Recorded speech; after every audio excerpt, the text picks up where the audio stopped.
Bonjour à tous, équinoxe d'automne, dimanche 22 septembre, 14h43. La carte de l'équinoxe va nous montrer un petit peu ce qui va se passer dans les mois qui vont suivre jusqu'au prochain solstice. Avant de parler astrologie, on va prendre quelques instants pour parler de cette tradition où on fête les équinoxes, une tradition qui remonte à l'Antiquité. À l'époque de Babylone, on fêtait déjà l'équinoxe d'automne.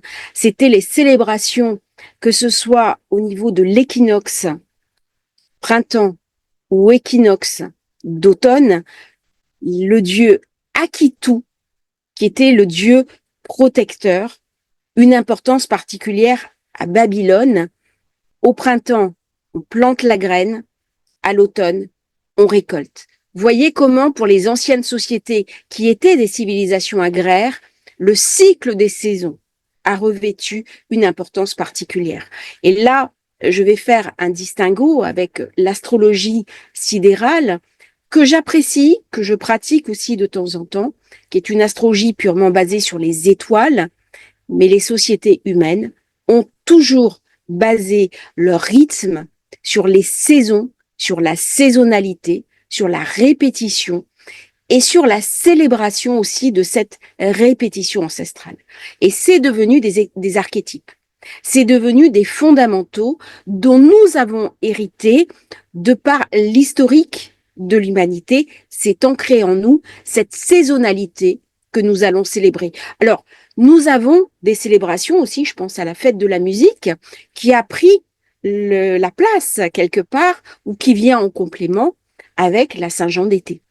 Et on voit comment cette saisonnalité, alors Noël, le premier de l'an, il y a une répétition de rites qui sont, in fine, des rites ancestraux. À Babylone, les rites duraient à peu près 11 jours. C'était des rites du renouveau, de purification, où on faisait le point. Dans la tradition juive, c'est le moment où on fait le bilan de l'année, le bilan d'âme. À Malte, nous avons des temples qui sont parmi les plus anciens de l'humanité. Ils sont plus vieux que Stonehenge. Et nous avons une porte où on voit le soleil se lever à un endroit très particulier de la porte, le jour des équinoxes et le jour des solstices. Et c'est comme ça que les anciens avaient le calendrier. Alors, c'est marqué aussi au niveau de la nature, parce que au moment de l'équinoxe du printemps, eh bien, les oiseaux migrateurs se déplacent, ils viennent migrer, ils viennent préparer le nid. Et au moment de l'équinoxe d'automne, eh bien, ils repartent. Les animaux sortent de l'hibernation au moment de l'équinoxe de printemps, ils commencent leur hibernation, à préparer l'hibernation au moment de l'équinoxe d'automne.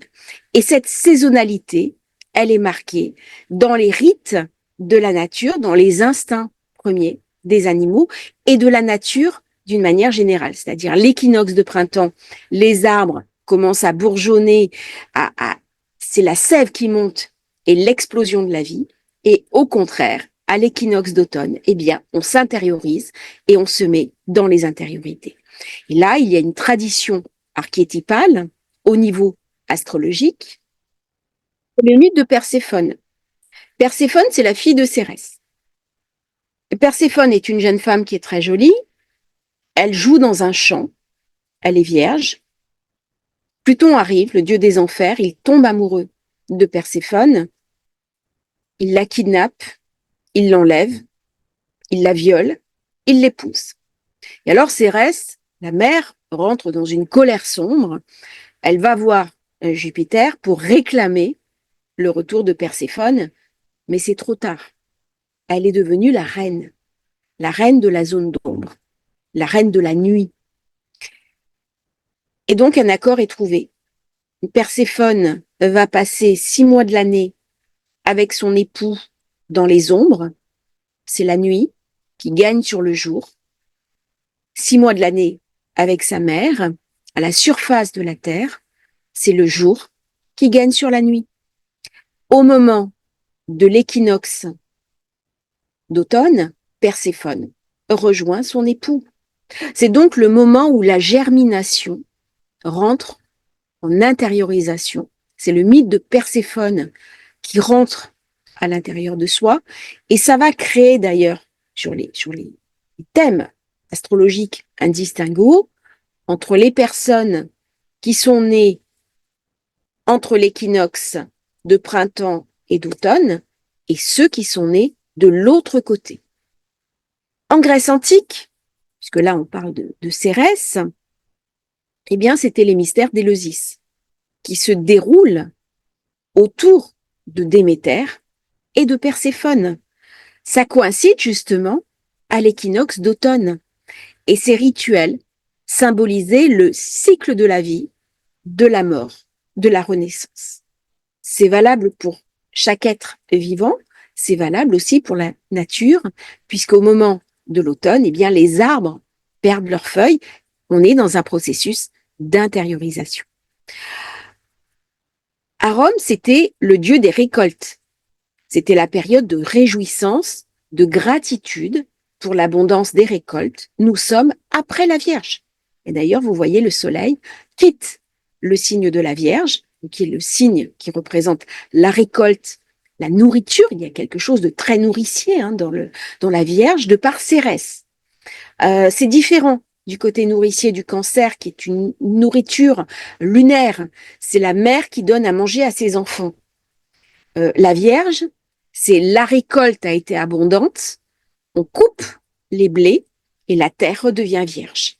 Elle se prépare, elle va s'intérioriser pour la prochaine semence qui arrivera au printemps de l'année suivante. Alors cet équinoxe, la chrétienté s'est réapproprié les fêtes, c'est la Saint-Michel, c'est le 29 septembre, les célébrations. En Chine, on a la fête de mi-automne, qui est basée sur le calendrier lunaire proche de l'équinoxe. On célèbre la récolte, la pleine lune avec des gâteaux et des lanternes. Au Japon, c'est le moment où on va célébrer les ancêtres. Il y a une semaine de fête au moment de l'équinoxe. On va réfléchir à l'équilibre spirituel, puisque c'est le moment de l'intériorisation. Donc, voyez un petit peu comment se mettent en place des traditions. Dans la modernité, eh bien, les Wicca qui se réunissent vont célébrer Mabon. C'est une fête païenne qui symbolise équilibre, gratitude et préparation pour l'hiver qui va venir.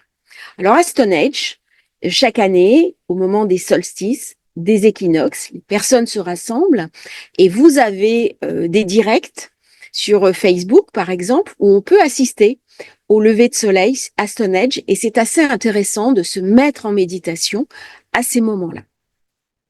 C'est un moment essentiel pour se connecter avec la nature, pour reprendre contact avec ses racines profondes. Dans la modernité, quand on vit dans les villes à 200 à l'heure, on n'a plus le temps, on se déconnecte. Et c'est dommage. Ce matin, j'étais dans un café, je prenais mon petit déjeuner et j'ai vu quelque chose qui m'a touchée. Il y avait un père à côté de sa fille, ils prenaient le petit déjeuner ensemble, mais ils n'étaient pas ensemble. Le père travaillait sur son ordinateur, la petite était sur la tablette et ils n'ont pas échangé un seul mot pendant tout le temps où j'ai pris mon café. Ça m'a marqué. Et la seule chose que le père a dit à sa fille, tu devrais changer de jeu parce que celui-là n'est pas assez intelligent. Et j'avais envie, alors bien sûr ça ne me concerne pas, ça ne me regarde pas, je ne m'en serais jamais mêlée, mais il y avait quelque chose de me dire, et pourquoi?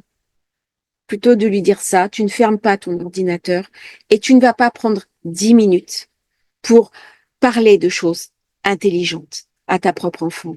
Ça m'a frappée. C'est vrai que c'est un moment, alors bien sûr on a tous des impératifs, on peut très bien avoir une urgence pour peut-être comprendre la chose, peut-être que son père avait une urgence et qu'il y avait la nécessité qu'il finisse un dossier avant d'aller à son travail. Malheureusement, en tant que parent, on fait toujours comme on peut et c'est toujours facile de l'extérieur de juger une situation. C'est ce que je me suis dit après coup. Mais cette nécessité de rester en contact avec l'essentiel, avec l'essence même de la vie, de ne pas louper sa propre vie, de ne pas louper ces passages clés, c'est-à-dire au moment équinoxe, solstice, eh bien faire un bilan. Qu'est-ce qui est important pour moi? À côté de quoi je passe? Qu'est-ce qui est fondamental? Comment je peux réorganiser mon agenda, mon emploi du temps pour ne pas louper l'essentiel de ma propre existence, de ma propre vie? C'est des clés et c'est pour chacun d'entre nous. Vous avez été nombreux à rejoindre la newsletter, je vous en remercie. Ceux qui ne l'ont pas encore fait, vous avez le lien dans la description.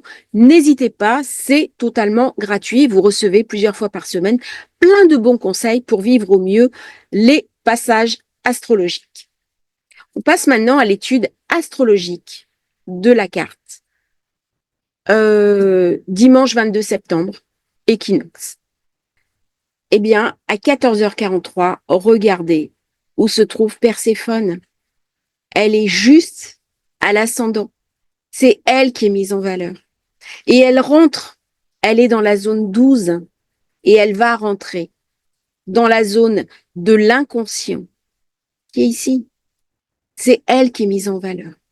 Ça veut dire que nous allons avoir tous quelque chose qui va rentrer à l'intérieur de nous, qui va s'intérioriser avec un grand trigone de terre. Regardez comment le grand trigone qui se trouve entre l'air et la terre est en train de se débouler. C'est comme une protection. Nous avons plusieurs conflits. À un moment donné, avec cette carte, les conflits vont aussi s'intérioriser. Un conflit naît pendant une éclipse et s'arrête pendant une autre éclipse. Nous sommes la semaine de l'éclipse. Qu'est-ce que j'ai au milieu du ciel en zone 9? La zone qui correspond à l'ascendant Sagittaire. Jupiter qui est en 7 en Gémeaux. Je vais être obligée de parler. Je vais être obligée de communiquer. Je n'ai pas le choix. Il y a quelque chose qui vient du passé, quelque chose que je ne peux pas regarder.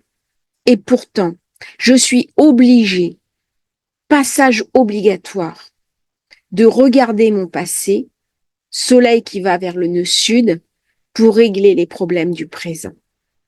Il y a des choses qui n'ont pas été évacuées. Il y a des vieilles rancunes, des vieilles rancœurs qui datent de l'Antiquité, qui ne sont toujours pas réglées. Est-ce que c'est soluble? Eh bien, ce sont les questions qui vont être posées dans les 3 mois qui viennent. Nous avons eu une pleine lune éclipsée profondément mystique, qui a mis en avant aussi les services secrets.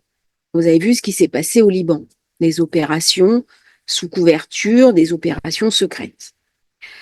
Avec cette charge Maison Neuve, bien entendu, ça va mettre à mal les autorités internationales qui se révèlent complètement impuissantes à arrêter les conflits en cours, à faire la paix au niveau mondial, à rétablir de l'ordre. Il y a une volonté de concentration des États qui de plus en plus délèguent des pouvoirs régaliens, que ce soit la santé, la sécurité, à des organisations supranationales qui se révèlent incapables d'apporter une cohérence, une cohésion. C'est-à-dire que on avait, avant la Seconde Guerre mondiale, la Société des Nations, elle n'a pas réussi à empêcher la guerre. C'est pour ça que des organisations comme l'ONU ont été créées, avec plus de pouvoir. Mais l'ONU se révèle complètement incapable d'amener la paix, aussi bien Russie-Ukraine qu'au Moyen-Orient. Avec ce genre de configuration, quand j'ai la lune noire qui est complètement haut, elle me fait penser à des menaces. Et c'est ce que j'ai dit avec la pleine lune éclipsée. On allait avoir dans la semaine des événements aussi soudains qu'improbables. C'est ce qui s'est passé. Derrière va se mettre en place un équilibre de la terreur. Le premier qui bouge se fait tirer dessus par l'autre.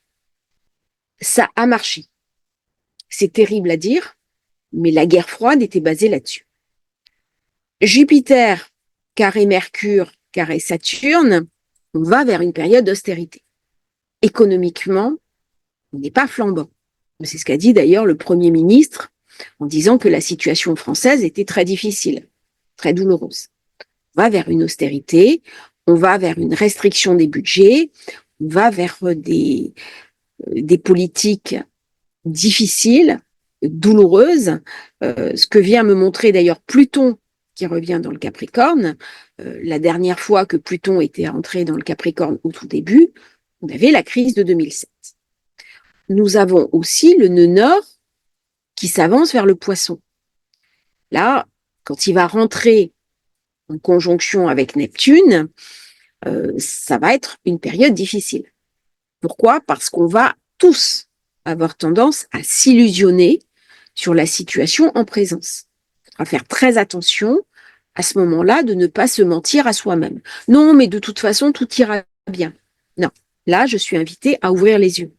Nous avons une opposition Neptune-Soleil, Neptune-Mercure. Tout ne va pas bien, mais je peux complètement m'illusionner. En plus, avec un carré à Jupiter. C'est valable pour moi, mais c'est valable au niveau global. Est-ce que la situation est catastrophique pour autant? Non. J'ai un iode. Le iode, c'est une protection. J'ai Vénus qui est en haut, qui fait un iode avec Lune, Uranus, Neptune. La Lune a dépassé Uranus, elle a dépassé Algol. La Lune apparaît souvent comme un déclencheur. Le truc qui est tombé, j'ai un carton, excusez-moi, ça fait un bruit. La Lune est un déclencheur. Elle peut m'amener des événements positifs ou des événements négatifs. Là, elle va amener quelque chose de positif. Et je pense qu'avec ce genre de configuration, on va commencer à parler de paix. Alors, la paix sera obtenue non pas de manière positive. On a vu ce qui s'est passé au Liban. J'avais dit dans la semaine qu'il y aurait des événements soudains, imprévisibles, parce que ça activait Uranus.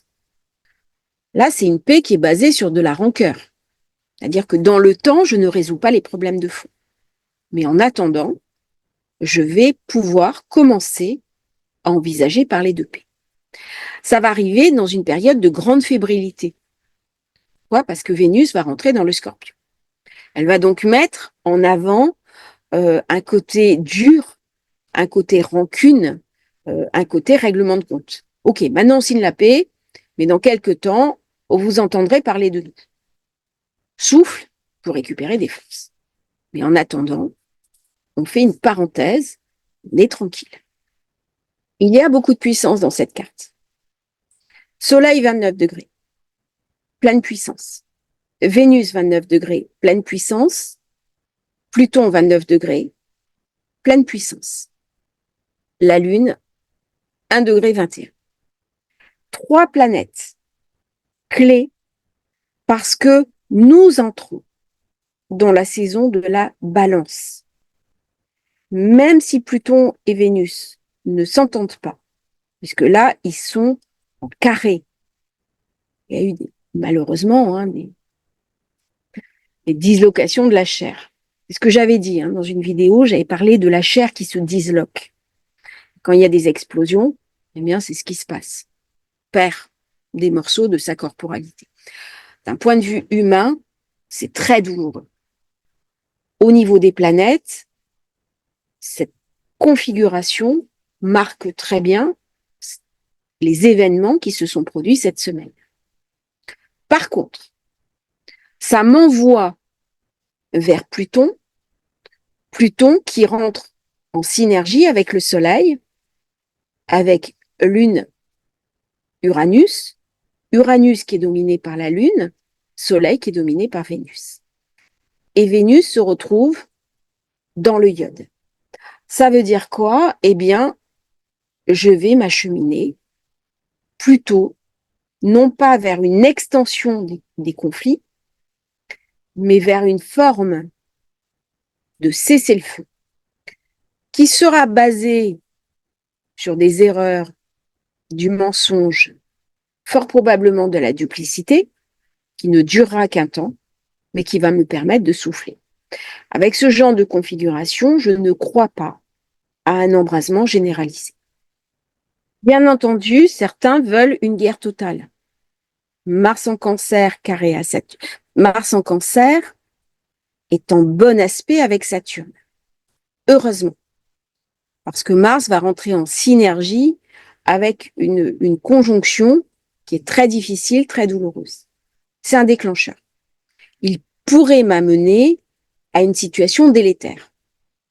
Mais là, j'ai envie de dire qu'il est contrôlé par Saturne.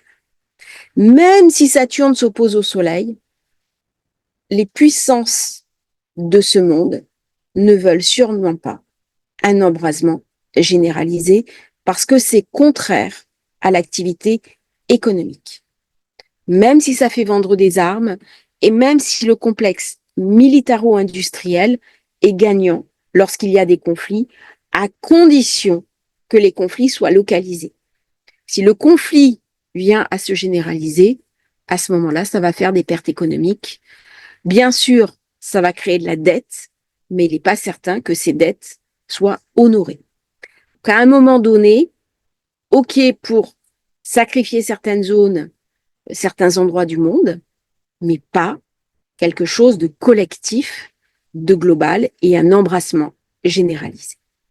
Bien entendu, dans les 3 mois qui viennent, et plus spécialement le mois de septembre-octobre, nous avons une prochaine éclipse et ça sera intéressant de regarder la prochaine éclipse, ce qui va se passer, ce qu'elle va venir nous raconter.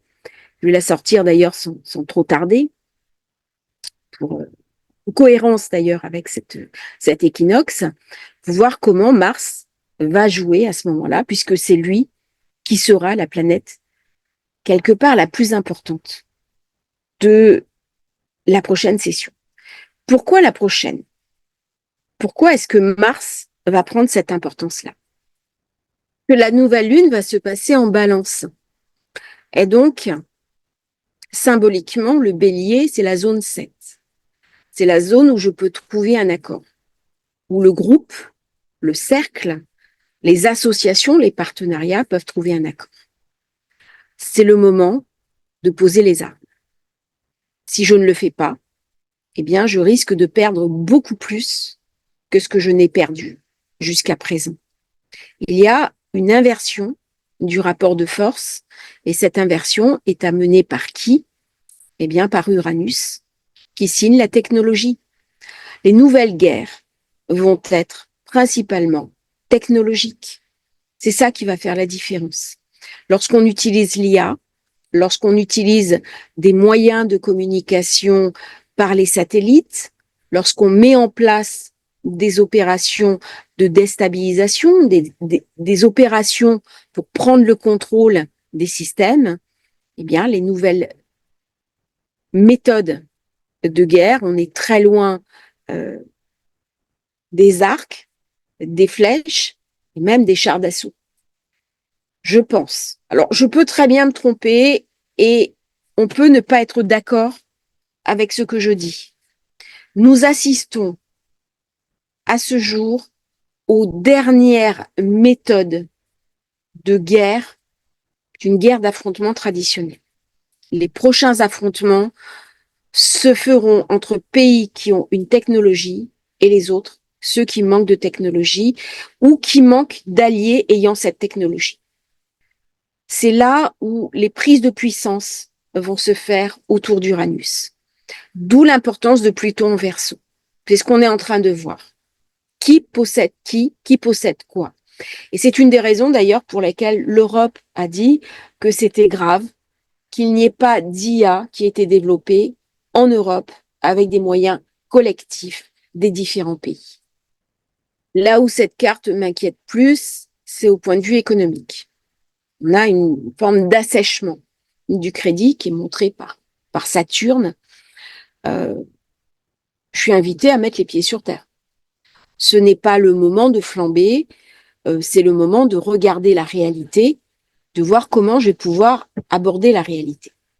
Et là, on a un décalage entre les idéologies, les idéologues, Neptune qui n'est plus à 29. Et donc là, il ouvre les yeux. Quand Neptune est à 29, il coule dans l'idéologie, quoi qu'il en coûte, peu importe. Si ça a un coût, ça a un coût pour l'avenir, ça a un coût pour les générations futures, nos actes ont des conséquences. Là, Neptune, en quittant le degré 29, il m'oblige à ouvrir les yeux. Donc, assèchement du crédit, problème économique, restriction budgétaire, donc forcément une récession. Dans cette récession, à titre personnel, qu'est-ce que je suis invitée à faire? Perséphone, Sagittaire, être très réaliste. Jupiter, il sait faire. Jupiter peut très bien nager dans la crise, il reçoit un bel aspect de Vénus. Je ne crois pas à une explosion économique durant les 3 mois qui viennent. Pareil, je peux me tromper. Il va sûrement y avoir des fluctuations, il va y avoir des baisses et des montées, notamment sur les taux, des mouvements, beaucoup de volatilité, ça c'est une évidence. Maintenant, dire qu'un système va craquer, j'y crois pas. Pas plus qu'à une guerre généralisée. Alors bien sûr, on voit des titres très anxiogènes. Cette vidéo-là, elle est plutôt positive. Donc, j'ai un grand trigone et un cerf-volant. Le cerf-volant, c'est le trigone ici, plus une petite pointe comme ça, avec une opposition, il y a une direction qui est prise. Qui est gagnant? Neptune. Neptune, c'est aussi les milliardaires, c'est aussi les grosses fortunes, c'est aussi ceux qui ont beaucoup d'argent. Est-ce que c'est l'intérêt de cette frange de population qu'il y ait des craquages économiques d'un pays comme la France? Je ne crois pas. Il y a des systèmes de sécurité qui ont peut-être été activés. Donc je suis assez, je ne vais pas dire optimiste, parce que l'optimisme, ça voudrait dire, ok, tout est merveilleux, tout est ok, mais je ne suis pas pessimiste. Dire, je rentre, et vous me connaissez, hein, je suis souvent assez dure sur les cartes. Je suis pas quelqu'un d'un optimisme béat et encore moins bisounours, parce qu'il y a une réalité économique, mais avec ce genre de configuration, ça va être difficile. Dès qu'il est question de Saturne, c'est toujours douloureux, mais il y a un équilibre qui va être rendu, même si on rentre dans une phase d'austérité. À titre personnel, bien, je suis invitée à m'adapter. Ce n'est pas parce que on rentre dans une austérité, par Perséphone notamment, qui va m'intérioriser, que je ne peux pas faire le point et voir comment développer mes activités, comment améliorer ma situation économique, comment faire mieux. C'est-à-dire dans toutes les périodes, récession, crise, perte, je peux m'adapter. Il y a quelque chose à faire. Et c'est la question qui nous est posée. Mars en Cancer va nous inviter à renouer avec une forme de solidarité familiale. On a été trop loin. Je m'explique. Lorsque Pluton était en Balance, il a complètement détruit la notion de cercle familial. Quand il est passé en Scorpion, il a détruit la notion de transmission familiale. C'est-à-dire que précédemment, une femme, une fille, apprenait aussi de sa mère pour transmettre à son enfant. On est là dans le mythe Cérès, Perséphone. Et c'est pour ça que j'en parle maintenant. La génération Pluton en Scorpion refuse toute notion de transmission intrafamiliale. On va chercher de l'information sur Internet. C'est très bien. On a une mère toxique. Si j'ai une famille d'origine qui est toxique, il vaut mieux procéder ainsi. Mais par contre, si dans la transmission familiale, j'ai de la sagesse, j'ai de la bienveillance, eh bien, au nom de la modernité, si je passe à côté de ça, je passe à côté d'un lien essentiel à la survie du groupe. Pluton en Verseau va m'obliger à réfléchir à l'idée du couple, on est trigone avec la balance. Pourquoi je n'arrive pas à faire couple alors même que ça fait partie des fondamentaux de la nature humaine? Bien entendu, si vous êtes célibataire et heureux d'être célibataire, ce n'est pas un problème. La question ne se pose pas. Par contre, je reçois dans mes rendez-vous privés beaucoup de personnes qui sont célibataires et qui souffrent profondément de cette situation et qui n'arrivent pas à rencontrer l'autre. Eh bien, alors même que la balance est mise en valeur, que j'ai lune noire, que j'ai nœud sud, je vais peut-être renouer avec des traditions plus anciennes, de revenir à l'idée du couple sans pour autant penser que parce que je suis en couple, je suis en dépendance vis-à-vis de l'autre. Dans un deuxième temps, une fois qu'on se sera réconcilié, d'une part avec ce que je suis moi-même, c'est-à-dire en tant que femme ou en tant qu'homme, sur mon féminin sacré, sur mon masculin sacré, que chacun d'entre nous portons. C'est une évidence. Eh bien, lorsque Pluton va revenir définitivement dans le Verseau, il va poser la question de l'autonomie, de l'indépendance. Mais pour autant, la véritable autonomie ne signifie pas forcément la solitude.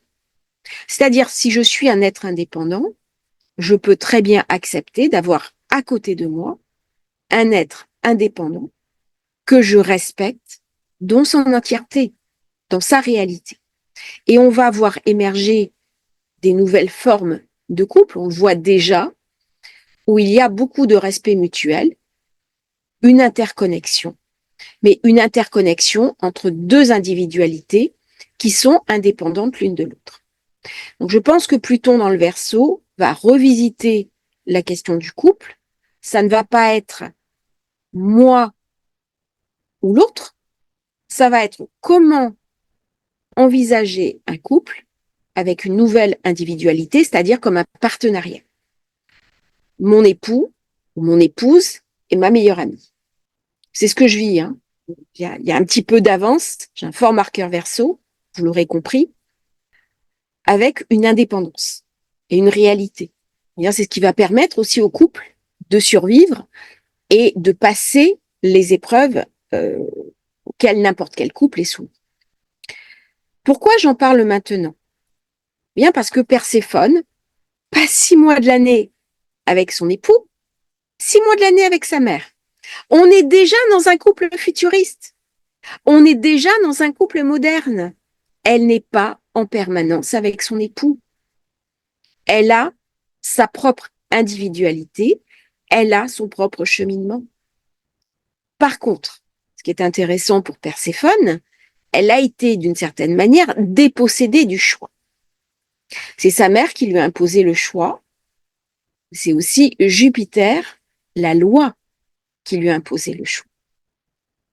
Et ça va être intéressant, Pluton qui rentre dans le Verseau, qui est le signe aussi de l'autonomie, de l'indépendance, et donc par là même de la responsabilité, dans les 3 mois qui viennent, que nous fassions le point sur les grandes thématiques fondamentales de notre vie, que ce soit notre rapport au travail, que ce soit notre rapport au collectif, à notre groupe d'amis, à notre idéal, mais dans l'idéalisation de ma place, de mon rôle dans la société, c'est le niveau le plus élevé du Verseau, c'est qu'est-ce que je peux apporter au monde?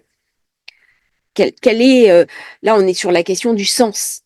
Alors, sur la pyramide de Maslow, j'en parle souvent, la question du sens, c'est le plus haut niveau. Une fois que je suis remplie dans mes besoins premiers, dans mon besoin de nourriture, dans mon besoin de protection, dans mon besoin de sécurité, la question du sens, c'est le dernier niveau. Eh bien, Pluton en Verseau va nous poser cette question du sens. Dans les 3 mois qui viennent, c'est une question qui va être posée à titre individuel, mais aussi à titre collectif. Comment je vais pouvoir m'inscrire dans la durée, dans mes projets, dans mon travail, avec une situation qui devient plus tendue, mais tout en gardant cette conscience du sens. J'espère que cette vidéo sur l'équinoxe vous aura intéressé. C'est un moment privilégié pour voir des amis, faire un grand banquet, célébrer cet instant d'équinoxe d'automne avec ses enfants. N'hésitez pas à aller en forêt, à préparer un bon repas, à vous amuser avec les enfants, à faire des choses, des activités. C'est important de se connecter justement sur le palpable, sur une réalité affective, une réalité que l'on va toucher pour vivre au mieux cet équinoxe d'automne qui nous connecte naturellement sur les grands cycles de la vie. Je vous remercie. À bientôt pour une nouvelle transmission sur Astrologie Facile.